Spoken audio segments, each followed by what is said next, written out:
रंगाने द्याव्या म्हणून देवाकडे अपेक्षा व्यक्त केलेली. या अभंगात तुकोबाराय देवाला मागणी करतात, पण मागणी करत असताना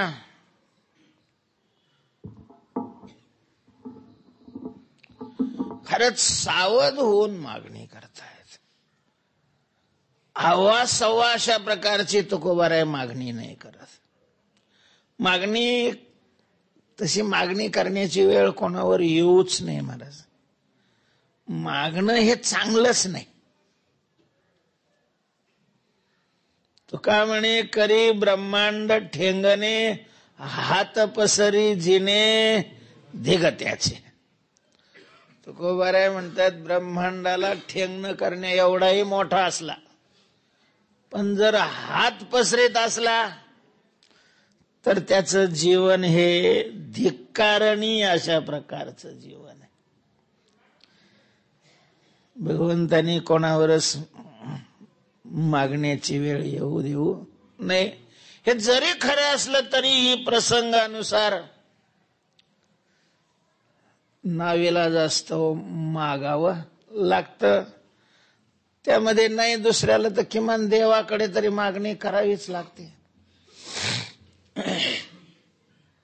तुकोबाराय लोकांना नव्हते मागत, पण देवाला मागत होतेच. नाही मागत नाही, काही मागत नाही म्हणून भरपूर मागितलंय तुकोबारायने.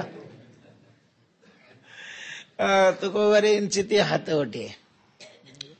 खाली पडला तरी पडला स्वीकारणार नाही. अरे काय पडलो, आता थोडस वय झालेलं आहे, तुझ्यासारखा होतो तेव्हा तुझ्यासारखे 7 मातीत घातले असते म्हणजे तरी पण रुबाब आहे तो आहेच. तुकोबारायांचं असं आहे, देवा आम्ही दुसरं काही मागणार नाही, दुसरं काही मागणार नाही. आणि भरपूर मागितलं, पण परमार्थातलं मागितलं.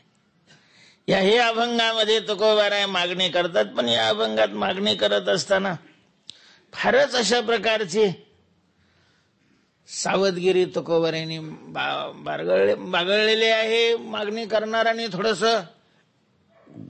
देणाराची कुवत आणि आपली ही मर्यादा पाहून काय करायला पाहिजे, मागणी करायला पाहिजे. खूप मोठी मागणी केली तर मग ती तो देणारा देतच नाही, मग काहीच देत नाही. मग ठीक आहे बघू बा, विचारू, नंतर सांगू, पुन्हा या, नाही तर आम्हीच तुम्हाला फोन करू, पुन्हा नका येऊ, आमचं ठरलं का मग आम्हीच तुम्हाला काय करू, फोन अशा प्रकारचं करू, असं मग टाळायचा प्रयत्न करतात. माग तुकोबाराय देवाकडे मागणी करतात. तुकोबारायांना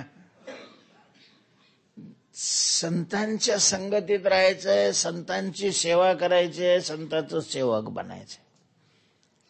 संत सेवेची मागणी तुकोबारायांना करायची. पण तुकोबारायांना हेही माहिती आहे की आपण जी मागणी करतो ती सामान्य मागणी नाही.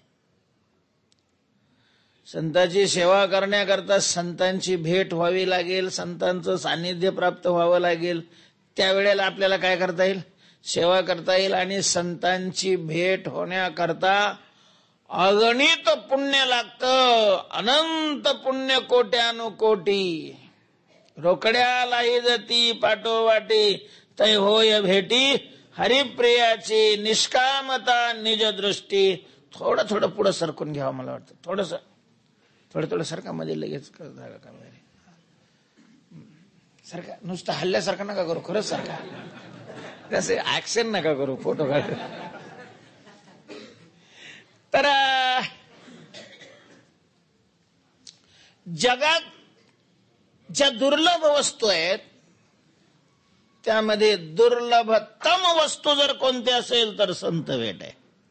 तत्रापि दुर्लभम म्हणणे वैकुंठ प्रिय दर्शनम. तत्रापि त्यामध्येही वैकुंठ प्रिय, भगवंताला प्रिय असणारे अशा प्रकारचे महात्मे, त्यांचं दर्शन हे अत्यंत दुर्लभ आहे, अत्यंत दुर्लभ आहे. पुण्य लागतं संतांच्या दर्शनाला हे खरं असलं तरी नेमकं किती पुण्य, जसं स्वर्गाला जायचं 100 यज्ञाचं काय लागतं, पुण्य लागतं. ब्रह्मदेव व्हायचं 100 ब्राह्मणाचे जन्म घेऊन ब्रह्मकर्म केलं तेवढं पुण्य लागतं.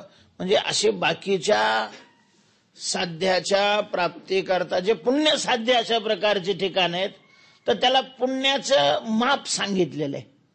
एवढं पुण्य असलं म्हणजे असं होतं, एवढं पुण्य त्या याच्यामध्ये बरंच सांगितलेलं आहे धर्मशास्त्रामध्ये. राजा व्हायचं असेल तर कोणतं पुण्य लागतं, किती लागतं, प्रधान व्हायचं असेल तर किती पुण्य लागतं, नाही का, मंत्री व्हायचं असेल तर किती पुण्य लागतं, चांगला बागायतदार व्हायचं असेल तर काय लागतं, सगळे अशा प्रकारचे त्याचे ते असे मोजमापच सांगून ठेवलेले आहेत.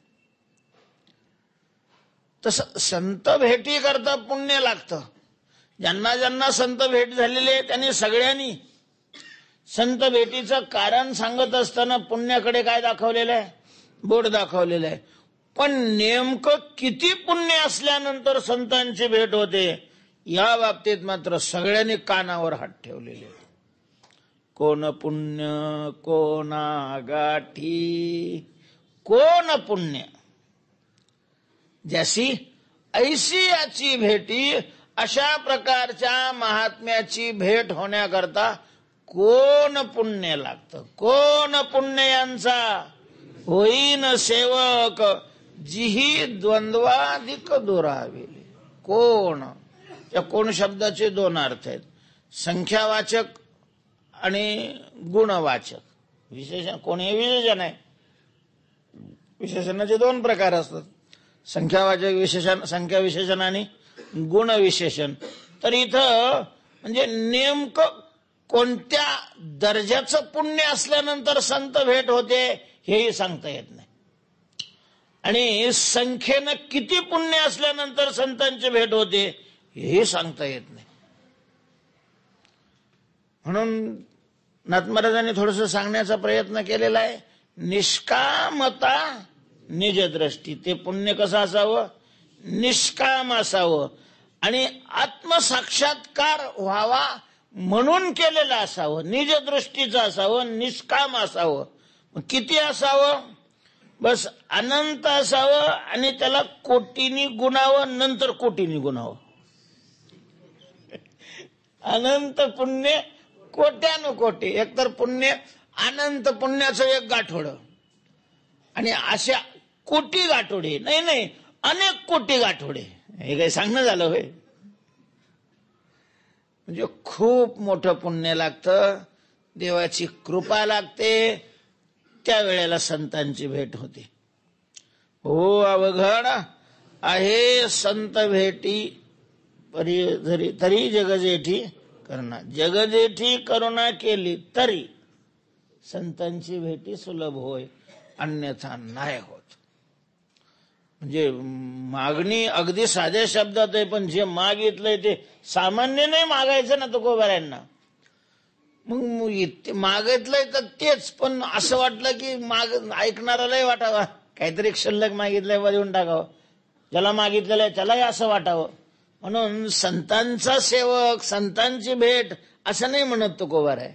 मग देवा हे हरी मज त्यांचा दास करी, मला तू त्यांचा काय कर, दास कर. मागणी कशाची केली वरून पाहिलं तर संतांचा दास होणे, नाही नुसतं दास होण्याची मागणी केली आहे. कोणाचा दास व्हायचंय तुम्हाला, संताच्या दासाचा दास. मज त्यांचा दास करी, माझा तू त्यांचा काय कर, दास कर. कोणाचा, संताच्या दासाचा दास. संतांचे जे दास आहेत त्या दासांचे जे दास आहेत त्यांचा दास मला कर.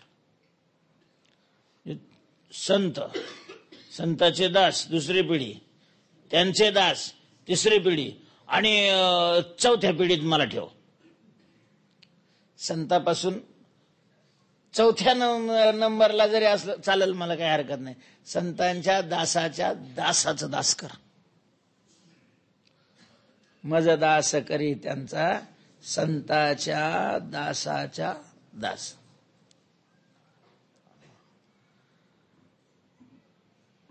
संत दासाच्या दासाचा दास म्हणजे दास्यत्वातच तिसरी पिढी.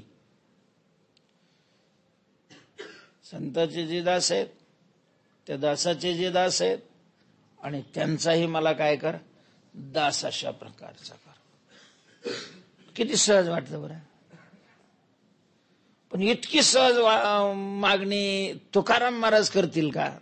ज्यांना तुकाराम महाराजांचा परिचय, ते तर हे कधी मान्यच करणार नाही बा. इतकी सामान्य मागणी तुकोबाराय करतील कसे? तुकाराम महाराजांना विचारलं, वेळ लागलं काय तुकाराम महाराज तुम्हाला? एक तर दासकर म्हणून मागणी करता. तुम्ही ऐकलेला आहे का तो श्लोक? कोणाचा?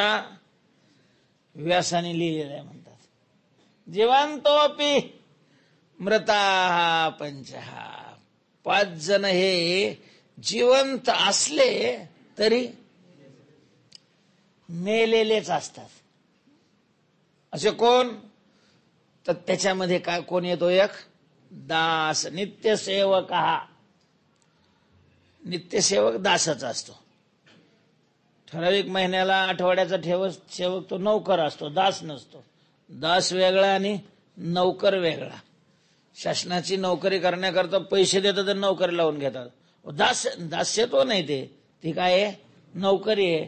कारण ते हे होईपर्यंतच नौकर असतो, नंतर तर जागीरदार होऊन जातो, तो मालक होतो. मरे शासनाला वटणीवर आणतात, शासनाला अरे आणतात. शासनाचं बेजार झालेलं आहे या नौकर वर्गामुळं.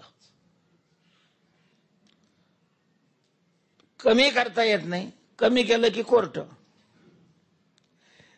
आता काही लोकशाही असल्यामुळं शासक काही पूर्ण मालक नाही, आणि मालक नसलं तरी जबाबदार त्यालाच धरलं जातं मालक म्हणून. काही झालं तरी जबाबदार कोणाला धरला जातं? त्याला बोंड आळी झाली तर ते काय मंत्र्यांनी थोड्या आळ्या कापसात घातल्या, पण शेवट मालक आहे ना ते. लोकांना जगवण्याची तर जबाबदारी त्यांच्यावरच आहे ना.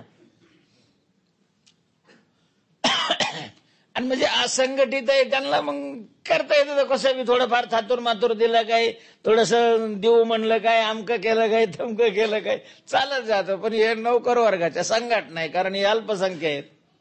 संघटने त्यांच्या वर शासन काहीच करत नाही. करणारं सगळं कोण असतं? प्रशासनच असतं. आणि मग त्यांनी जर संप पुकारला तर ते कामच थांबून जातं. इच्छा नसली तरी शासनाला ती मागणी काय करावी लागते? मान्यच करावी. पर्यायच नाही राहत महाराज, पर्यायच नाही राहत. पूर्वीच्यांनीच करून ठेवलेलं, इतक्या वर्षांनी आयोग वाढवित राहायचं. एक आयोग पुढे वाढला की त्याचे पगार इतके वाढवायचे. आता ते एवढेले पगार झालेले तरी दुसरा आयोग द्यावाच लागतो. करणार काय? कारण तशा प्रकारचे अगोदरच काय झालेले आहेत, कायदे तयार झालेले आहेत. नाही दिला, चालढकल केली का लगेच काम बंद, आंदोलन. कामच बंद झाल्यानंतर काय करणार? म्हणजे हे नौकर नाही, ते बापच आहे ते, ज्याचे नौकर आहे त्याचे. अरे काम करून घेणाऱ्याला अगोदर कामावर जावं लागत आणि नंतर करणारे येतात. 5 वाजले, अरे थोडं राहिलेले, पण 5 वाजले ना, तर दुसऱ्या दिवशी करू ना. पण आता दुसऱ्या दिवशी दिवसभर जात नाही, पण मग 2 तासही गेले तर दिवसाचा पगार ठरलेलाच आहे ना. नौकर वेगळा, दासाचं तसं राहत नाही महाराज. दास त्याला म्हणतात, त्याला स्वत्वच नसतं काही. ज्यांनी आपलं सर्वस्व समोरच्याच्या अधीन केलेलं आहे, अर्पण केलेलं आहे, त्याचं म्हणून नाहीच आहे. आता तो असतो तो त्याचा असतो, तो स्वतःचा राहिलेलाच नसतो. तया अहम वाचा चित्त अंग देवनिया. काय राहिलं याच्याजवळ? शरीर दिलं, चित्त दिलं, अहंकारही अशा प्रकारचा दिलेला आहे. चित्त दिलं म्हणजे मन बुद्धी सगळंच दिलं. वाणी दिली. देवाला शरण जाणं या कुठलाही एखाद्या माणसालाही शरण जाणं असो किंवा देवाला शरण जाणं असो, त्या शरणागतीचं स्वरूप असं असतंय, तो दास बनलेला असतो. पूर्वी असं होतं महाराज, आता नाही, आता अलीकडे दास्यत्व राहिलेलंच नाही. ते एखाद्या मोठ्या माणसाचे म्हणा किंवा राजाच्या मुलीचं वगैरे लग्न झालं की त्या मुलीबरोबर त्या राजाला कित्येक माणसं आणि स्त्रिया काय दिल्या जायच्या, आंदण दिल्या जायच्या, आंदण म्हणजे दास म्हणूनच असायचं. त्यांनी जे जगायचं ते स्वतः करता नाहीच, ते ज्याचा दास आहे त्याच्या करतात जगायचं. आणि मग असा नित्यसेवक जो आहे काय तो बेल्यासारखाच असतो, त्याला स्वतःच नाही तर मग जिवंत असण्याचा काय फायदाच काय आहे त्याला. म्हणून जिवंतोपि मृतात्मच म्हटलेलं आहे. तर नित्यसेवक त्याला सुख नसतं, तो त्याच्या अधीन असतो मालकाच्या. आणि पराधीनाशी सुख नाथ महाराज म्हणतात आहे म्हणे तो केवळ मूर्ख. सोलीव दुःखाचे दुःख अवश्य देख पराधीना. आणि तुकोबार आहे त्याच्याकरता देवाकडे मागणी करायला लागलेली आहेत. आणि ते ठीक आहे बा, संतांचा दास नाही, संतांच्या दासाच्या दासाचं दास. काय तुकोबार आहे, तुम्ही अशी मागणीच कशी काय करत? आज समजा संतांच्या दासाला पगार असला महिन्याला 50,000, तर तो आपल्या नोकराला किती देईल का? 50,000 देईल का? मग हा काय खाईल? त्याला 50,000 असेल तर 10,000चा नोकर ठेवेल तो. आणि ज्याला 10,000 पगार आहे तो कितीचा नोकर ठेवेल? 1,000-100 रुपयाचा. आणि त्याचे हे दास बनणार म्हणजे ह्याच्या माणच्या पदरात किती पडणार आहे? कस तुकोबार आहे, तुम्ही हा विचार कस काय केला नाही? अशा प्रकारची कशी काय तुम्ही मागणी करता? संतांच्या दासाचं काय करा, दास करा. ही अशी मागणीच तुम्ही कशी, दास्यत्वाची मागणी कशी काय तुम्ही केली? लोक मालक व्हायची मागणी करतात का दास व्हायची मागणी करतात? मालक, ज्याला त्याला मालक व्हावं लागतं, त्याच्यामुळे घरं राही नाही गेली एकत्र. एवढी घरात फुटाफुटी का झाली? थोरलेला वाटतं मी मालक व्हावं, लहानाला वाटतं मी मालक व्हावं. आता एका ठिकाणी 2 मालक कसं काय चालतील? मग एक वेगळे झाले. पुन्हा तिला वाटतं मी मालक आणि त्याला वाटतं मी मालक. पुन्हा खाली एक आणि वर एक. सगळेच मालक कसे काय होते? कायद्याने तर उपमुख्यमंत्र्याचं सुद्धा पद नाही, पण समजा लावलं तरी उप किती काही चालतील. मुख्य हा एकच असतो, मुख्यमंत्री एकच आहे. मग काही काही असं अडचण राहते, त्या पक्षाला अपेक्षित जास्त असतात, पदी एकच आहे, काय करावं? मग 2-3 मुख्यमंत्री केले एका याला तर काय अडचण आहे? विदर्भाला एक वेगळा, महाराष्ट्राचाच मुख्यमंत्री पण त्याने विदर्भातच काम पाहायचं.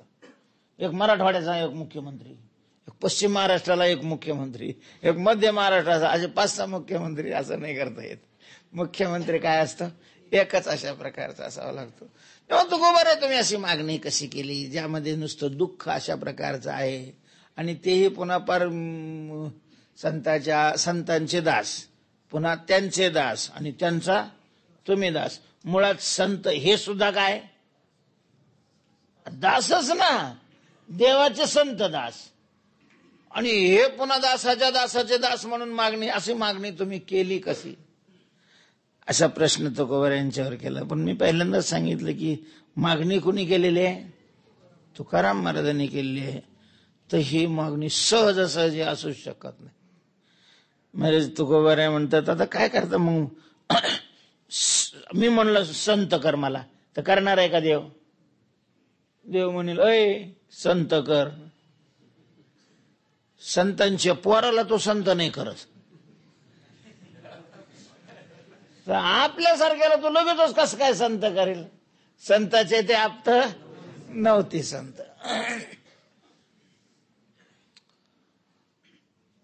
नाही संतपण मिळत हे हाटी, हिंडता कपाटी राणी वनी, नये मोल देता धनाचे राशी, नाही ते आकाशी पाताळी. संत करणारच नाही. अहो पण ठीक आहे, संत करणार नाही आम्हालाही मान्य आहे, पण संताचं दास कर म्हणायला पाहिजे ना. आता संताचं दास व्हायला बी खूप पुण्य लागतं ना, आपल्याकडे तेवढं बी नाही ना. म्हणजे दिली फेटाळून मग काय करता आपण. मग संताच्या दासाचं मग हळूहळू कधी ना कधी होईलच ना, परिचय जाईल ना तिथपर्यंत. संताच्या दासाचे जे दास आहे, समजा आपल्याला त्याचं जरी दास बनवलं, ते त्यांच्या मालकाकडे चालले की आपल्याला घेऊन चालतील, घेऊन चल मालकाकडे जायचं. मग ते त्यांच्या मालकाकडे जातील तर त्यावेळेलाही आपल्याला घेऊन चालतील. असं कधी ना कधी संतापर्यंत जाऊ ना आपण. म्हणून केले वा मागणी. अहो काय तुकोबार आहे, अशी कुठं मागणी करत असतात का. मज दास करी त्यांचा संत दासाच्या दासाचा. तर महाराज इथं शब्द दासाच्या दासाचा असा आहे, एवढंच आहे.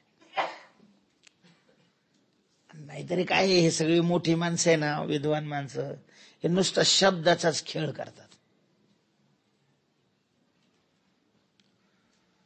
तुकोबारांनी संतांचं दास्यत्व नाही, संतत्वच मागितलं याच्यात. पण देवाला सुद्धा फिरवायला मागं पुढं पाहत नाही तो. कारण संताचे दास जे असतात ते काय असतात, संतच असतात. संताचा दास जर आपल्याला होता आला की मग प्रश्नच नाही. मग काय येतो, एखाद्या दिव्यानी दुसरा दिवा लावला, जरी तो पहिल्या दृष्टीने दुसरा असला तरी तो काय होतो, दिवाच होतो. पहिल्या दिव्या इतकाच पॉवरफुल असतो. तेच काम करतो अंधकार दूर करून प्रकाशाचं. म्हणजे समजा पहिला दास आहे तो संताचा दास आहे, संताचा दास आहे म्हणून तो काय झाला, संतच झाला. आणि मग त्याचा दास इकडे संताच्या दृष्टीने दासाचा दास असेल, पण इकडून पाहिलं तर तोही काय आहे, संत आहे. आणि तुकोबार आहे त्याचा दास करतात. म्हणजे पुन्हा जर दास केला भगवंताने तर तुकोबार आहे काय होणार, संतच होणार. म्हणजे पाहायला काय वाहतो करा महाराजांनी उभं काहीतरी मागितलेलं.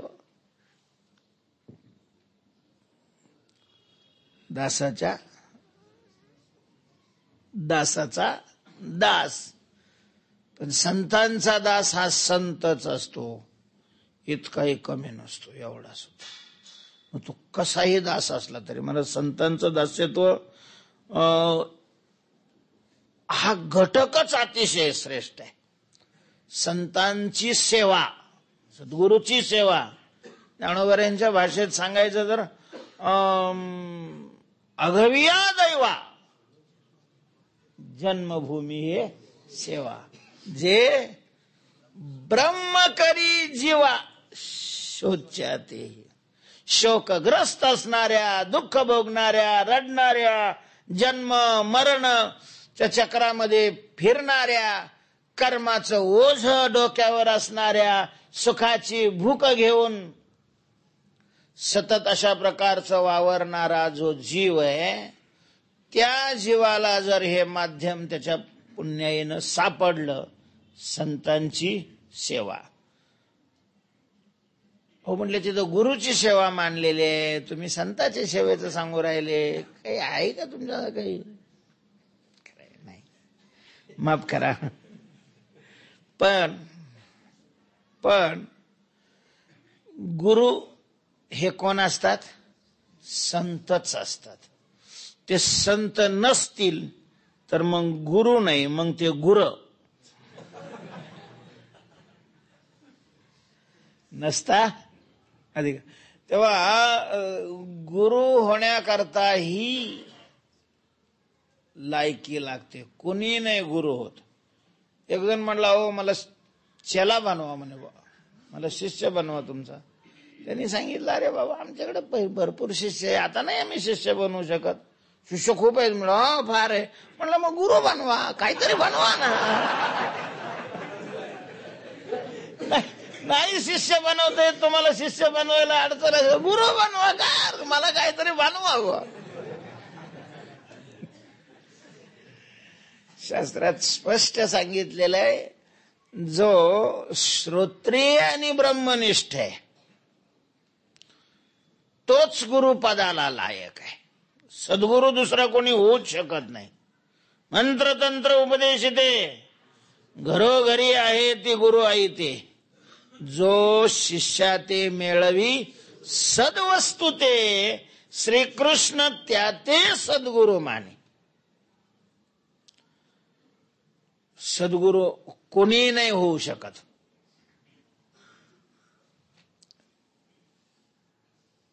दीक्षागुरु वेगळा, दीक्षागुरु सद्गुरु नाही असं होऊ शकत. सद्गुरु दीक्षागुरु असू शकतात. ज्ञानोबाऱ्यांच्या जीवनामध्ये ज्ञानोबाऱ्यांचे दीक्षागुरुही तेच होते आणि सद्गुरुही तेच होते. पण एरवी दीक्षागुरु वेगळे, शिक्षागुरुही वेगळे आणि सद्गुरु वेगळे. काहींच्या जीवनामध्ये तिन्ही प्रकारचे काम करणारे एकच व्यक्ती असू शकते. दीक्षागुरु ही तीच आहे, शिक्षागुरु ही तीच आहे, सद्गुरु ही तीच आहे. पण काहींना हे तीन वेगवेगळे अशा प्रकारचे निवडावे लागतात. चित्त शुद्धी करता जे साधन करायचंय त्या साधनाचं कंकण ज्यांच्याकडून बांधलं जातं त्यांनाही काय मानलं जातं? गुरु अशा प्रकारचं मानलं जातं. हे दीक्षा गुरु असतात. जसं वारकरी संप्रदाया दृष्टीनं ज्यांच्याकडून आपण माळ घालून घेतो त्यांना काय मानतो? गुरु मानतो. हे गुरु आहेत, निश्चित आहेत. पण ते गुरु कोणते आहेत? दीक्षा गुरु आहेत. दीक्षा गुरु ज्यांच्याकडून ग्रंथाचं अध्ययन केलं जातं तेही गुरुच आहेत. ते शिक्षा गुरु आहेत. शिक्षा गुरु असले तरी ते सद्गुरु होतील असं नाही. दीक्षा गुरु असले म्हणजे सद्गुरु नाही. सद्गुरु आता आपण लिहितो आदराने तो भाग वेगळा, लिहिणं वेगळं आणि प्रत्यक्ष शास्त्राने ते मान्य असणं वेगळं. शास्त्र सद्गुरु मानून केवळ माळा घालणाऱ्याला नाही मान्यता देत. शिकवणारा ही सद्गुरु नाही असू शकत. गुरु आहे तो, पण काय नाही, सद्गुरु नाही. मर्यादित अशा प्रकारचं अज्ञान ज्यांनी दूर केलेलं आहे त्याला गुरु म्हणतात. गुरु शब्दाचा अर्थ अज्ञान दूर करणारा. गुरुमध्ये 2 अक्षर आहेत, गु आणि रू. त्यामध्ये गुरुगीतेत असं म्हटलेलं आहे की गु हे अक्षर अज्ञानाचं निदर्शक आहे आणि रू हे तन नाशक. अशा प्रकारचे अज्ञानाचा नाश करणारा. पण अज्ञानाचे 2 प्रकार आहेत, तूल अज्ञान आणि मूल अज्ञान. तूल अज्ञान म्हणजे अवस्था अज्ञान, त्या एका विषयाचं अज्ञान, त्याला तूल अज्ञान म्हणतात. ग्रंथ आहे एखादा, विचारसागर आहे, विचारसागराचं नाही आम्हाला ज्ञान, त्याचं अज्ञान आहे. विचारसागर ग्रंथाचं अज्ञान असणं हे कोणतं अज्ञान आहे? हे तुला अज्ञानच आहे. तुला विद्या आहे. ज्ञानेश्वरीचं अज्ञान तुला अज्ञान आहे. पंचदशीचं अज्ञान तुला अज्ञान अशा प्रकारचं आहे. ग्रंथाचं अज्ञान व एखाद्या वस्तूचं अज्ञान तुला अज्ञान आहे. आणि जीवत्व दशेला कारणीभूत असणारं जे अज्ञान आहे त्याला काय म्हणतात? मूल अज्ञान म्हणतात. जीव जो मुक्त होतो ते तुला अज्ञान गेल्यानंतर नाही मुक्त होत. ज्ञानाने मुक्ती मिळते, ज्ञानाने मुक्ती मिळते. याचा अर्थ कोणत्याही ज्ञानाने मुक्ती मिळते असं नाही. असं असतं तर मग कोणीच बद्ध राहिला नसता. कारण प्रत्येकाजवळ नुसतं ज्ञान नाही, ज्ञान ज्ञान का कितीकच ज्ञान आहेत आपल्याजवळ. त्याच्यापेक्षा अज्ञान जास्त आहेत हा भाग बाजूला ठेवायचा. कारण तुला अज्ञानाचे अनंत प्रकार आहेत. यावंती ज्ञानाने तावंती अज्ञानाने, किंवा यावंती अज्ञानाने तावंती ज्ञानाने. जगामध्ये किती वस्तू आहेत आणि त्या प्रत्येक वस्तूविषयक काय आहे? अज्ञान आहे. तन्नाशक ज्ञानही आहे. करोडो प्रकार पडतात त्याचे. पण ते अज्ञान गेलं वा नाही गेलं त्याचा जीवत्व दशेची काही संबंध नाही. खरं तर असं आहे की जीवत्व दशेला कारणीभूत असणारं जे अज्ञान आहे त्याच्या नाशाचं जे ज्ञान आहे त्या ज्ञानाच्या दृष्टीनं पाहिलं तर ही सगळी ज्ञान ही अज्ञानाच्या मोडीत जाऊन पडतात. अज्ञान ठरतात अज्ञान.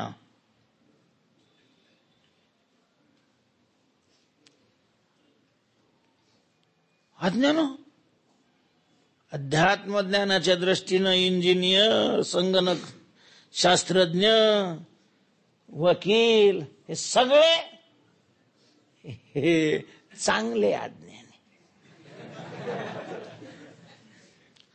का?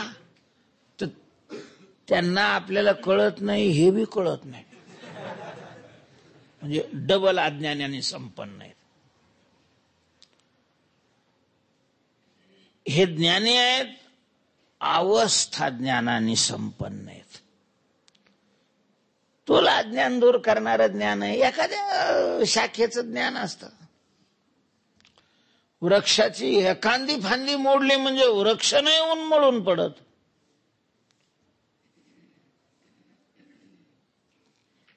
जीवत्व दशेला कारणीभूत असणारं जे अज्ञान आहे, ज्याला शास्त्रामध्ये मूल अज्ञान असं म्हणतात, तर त्या मूल अज्ञानाची निवृत्ती करणारं एकच काय आहे? ज्ञान आहे.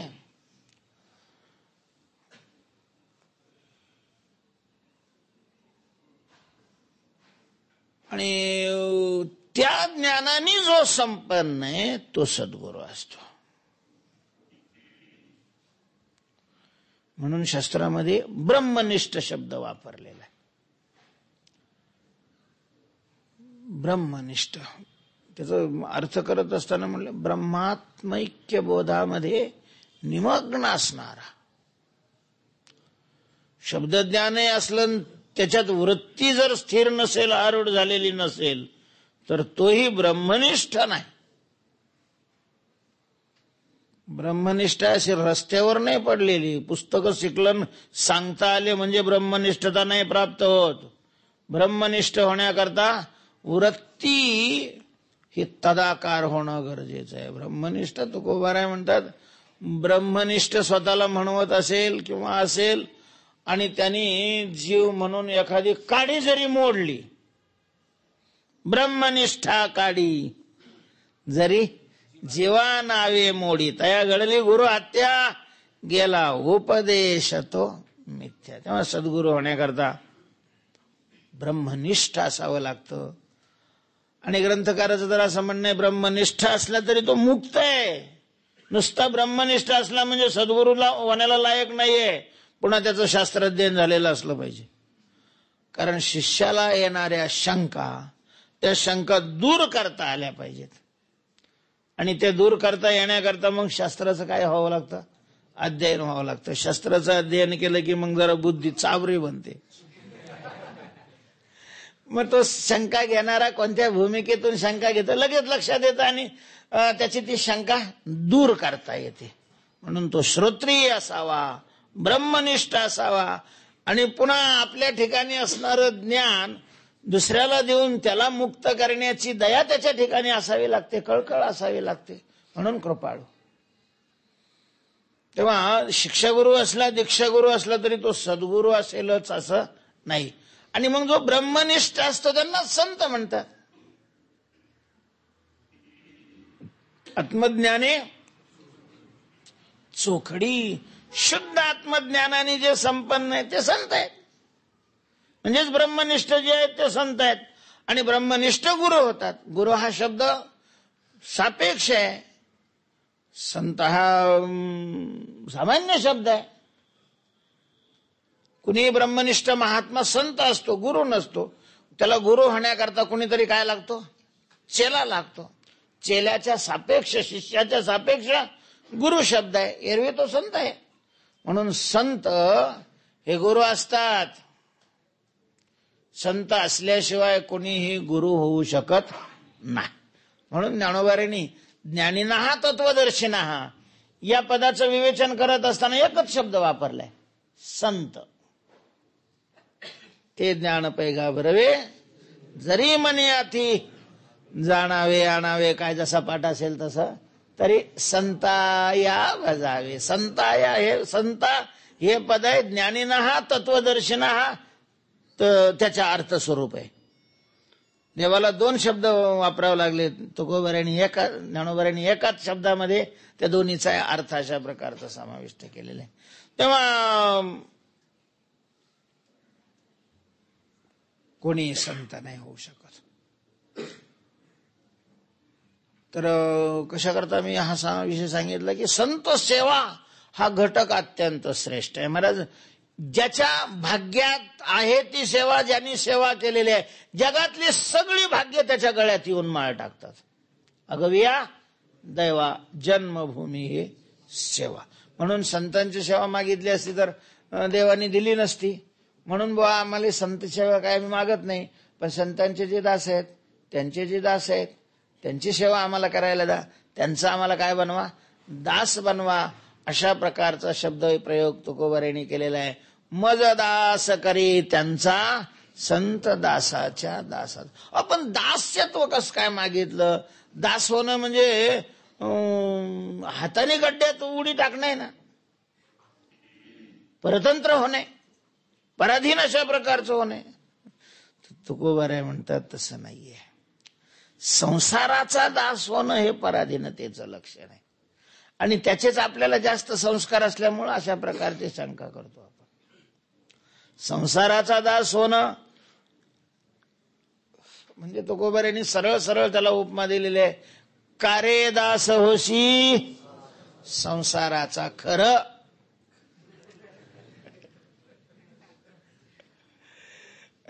खरं खरं त्या खला थोडस वाढवलं, प्लुत करायचं.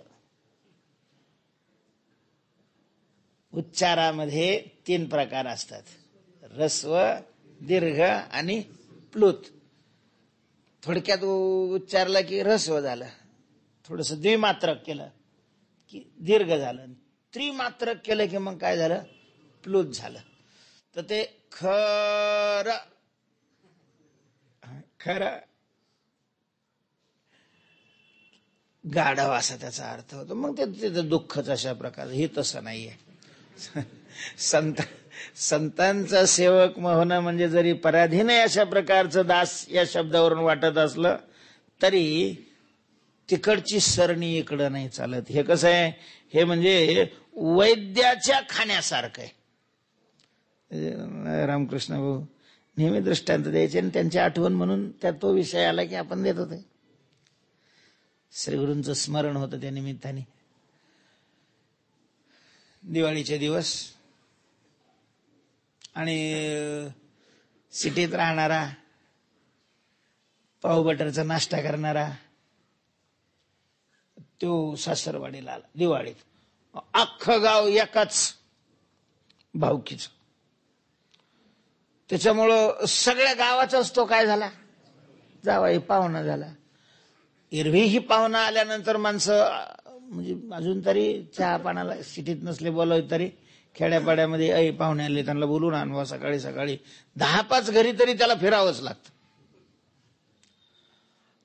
आता दिवाळीचं असल्यामुळं प्रत्येक घरात फराळ केलेला आणि मग पाहुणे आलेले, जाग पाहुण्याला बोलून आण आपल्याकडे फराळाला, पाहुण्याला बोलून आण आपल्याकडे फराळाला, पाहुण्याला बोलून आण.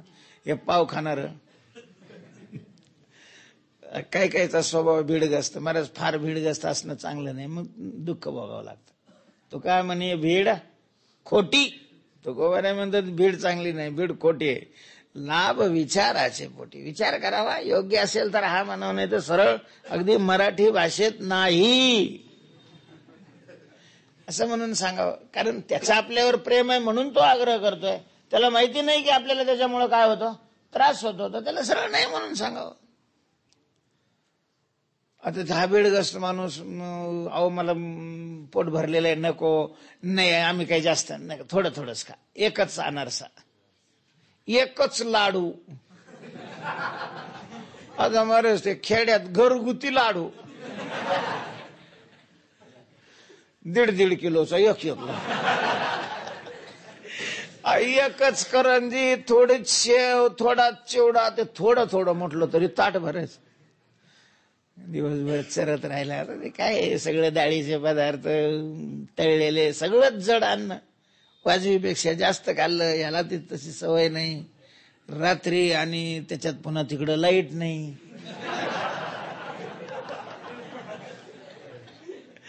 लाईटाची सवय आहे त्याला. जर अंधारात नेलं ना त्याची लयच मजा होती. त्याचं लागलं संध्याकाळी पोट दुखायला. आणि ती मध्ये जागा होईना गेली, ते तरी काय करतील, कवर बसतील. 10-5 मिनिटं असतं, एखादा तास बसायचं असतं म्हणून बरं. 12-13 तास सारखं तिचं इतक्या दाठीत बसायचं म्हणजे बसायचं ते पुढे सारं करायचं.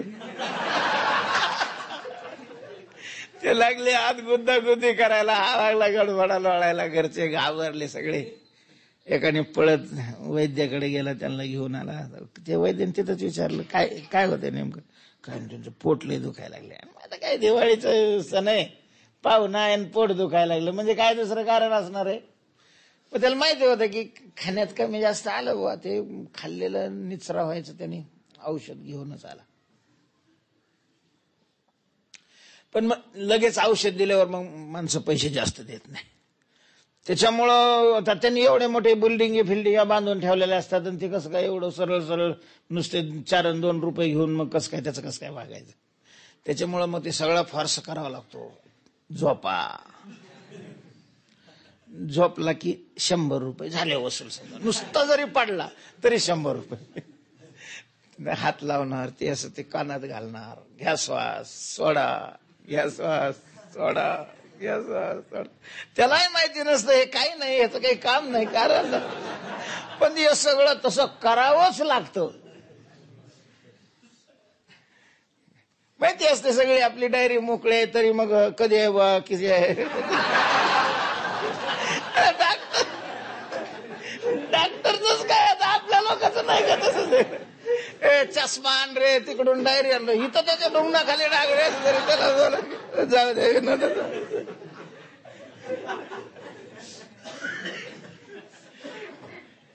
त्याच्याशिवाय त्याची किंमत वाढत नाही. मग सांगितलेली तारीख बदलून मागणार, मग ही नाही चालणार का. हा, ही जरा दुसरीकडे गुंतलेली होती, त्यांना विचारून पहा त्यांच्या मागं पुढं होतं का, असं होतं का, तसं होतं का. हे सगळं काय हे आता आम्ही त्याच्यातलेच असल्यामुळे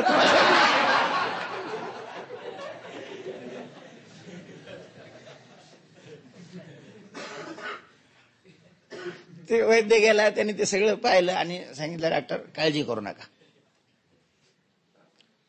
बस समजा तुमचं पोट दुखायचं राहिलं, आता दुखत यांनी म्हणलं की समजा, म्हणजे असं समजून कुठं, आणि मग ह्याला या बोलवायचीच काय गरज होती. आणि अगोदरच समजलं असतं की आपलं पोट दुखत नाही.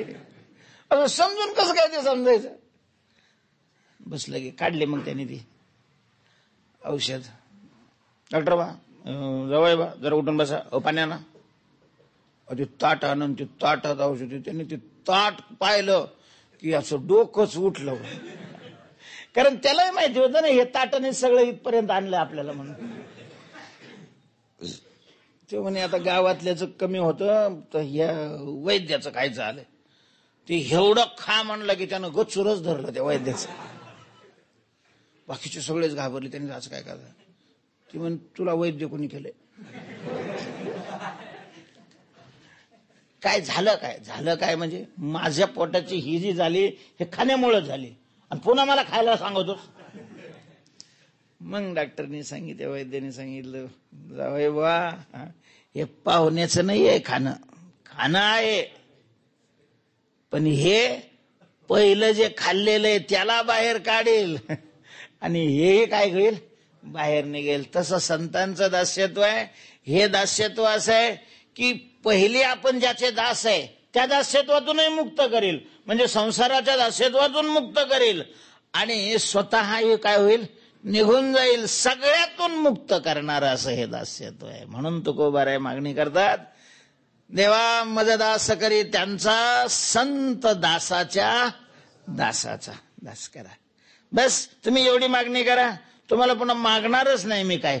मग मला कल्पापर्यंत जरी जन्म घ्यावे लागले, सगळा प्रौढीवाद. पण मग बोलायचं तसं, मग होत कल्पवरी, म्हणजे एका कल्पाचे नाही, पुन्हा पुढच्याही कल्पामध्ये जरी जन्म घ्यावे लागले तर मी आनंदाने ते घेईन. मग होत कल्पवरी सुखे गर्भवासहारी. आता तुकोबारायांना वाटलं आपण मागणी तर टाकली, पण एखाद्या वेळेला मग मान्य करतात नाही करतात म्हणून नाही जमत तसं तर मग एवढं करा. मला नीच वृत्ती म्हणजे अगदी खालचं काम करायची पाळी आली. भांडे घासायचं म्हणा, झाडून काढायचं म्हणा, संडास धुवायचे म्हणा, खडी फोडायचं म्हणा, काय असेल कसं असलं काम खालचं असलं ते करावं लागलं तरी चालेल. फक्त माझ्या मुखामध्ये सतत तुझं नाम राहिलं पाहिजे.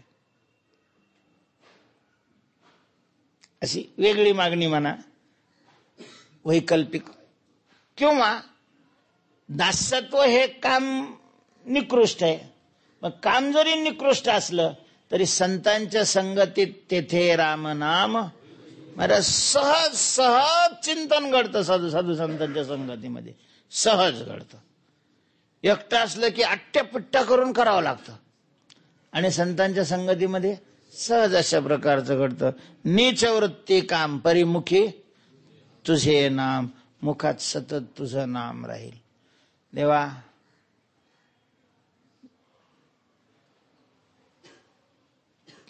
तीन मागण्या केल्या समजा. शरीराकरता एक मागणी, वाणी करता एक मागणी आणि तिसरी मागणी मना करताय. तो का म्हणे, सेवे माझे संकल्प वेचावे. माझे सगळे संकल्प सतत काय करत असतो, खर्चित असतो. पण मग आपले जे धन खर्च होतं ते बहुतेक विनाशी अशा प्रकारच्या जड पदार्थाकरता खर्च होतं. इकडचा प्लॉट घ्यावा आणि तिकडचं असं करावं, तिकडचं हे करावं, तिकडचं ते करावं. असं राम राम राम राम संकल्पाच्या उतरी रची. तिथं अजून मशीन फिशीन निघालं नाही. एखादं मशीन निघाल्यानंतर ते असं लावून ठेवायचं मनाला आणि सकाळपासून संध्याकाळपर्यंत किती यांनी संकल्प केलेले आहे हे जर पाहिलं, बाबा बाबा माणसाला चक्करच येईल. नुसतं ते दुसरा उद्योगच नाही काय करत, धरून बी नाही ठेवीत एखादा संकल्प, पण करायचा सोडून द्यायचा. दुसरा तिसरा, एकाच संकल्पात त्याला असा रस नाही येत. असे बदलीत राहतं संकल्प. मग कधी वाहनाचा संकल्प करेल, कधी सप्त्याचा संकल्प करेल, कधी काय सांगायचं याचा संकल्प करेल, कधी कपड्याचा संकल्प करेल, कधी कशाचा संकल्प करतो, कशाचा करतो, नको त्याचा करीत राहतं कधी कधी. पण देवा, माझ्या मनाने सतत तुझ्या भक्ताच्या म्हणजे संतांच्या सेवेचाच काय करावा, संकल्प करावा. संकल्प तो नाही तुझा, दुसरा संकल्प मनात येणार नाही. ही तरी इच्छा पूर्ण कर. सतत मुखात नाम राहील ही इच्छा पूर्ण कर. किंवा संतांच्या दासाचा दास ही इच्छा पूर्ण कर. बघ, तुझ्या पुढे 3 विकल्प ठेवलेले आहेत. या 3 विकल्पापैकी कुठलाही एखादा विकल्प माझा पूर्ण कर. मग होत कल्पवरी सुखे गर्भवास. पुंडली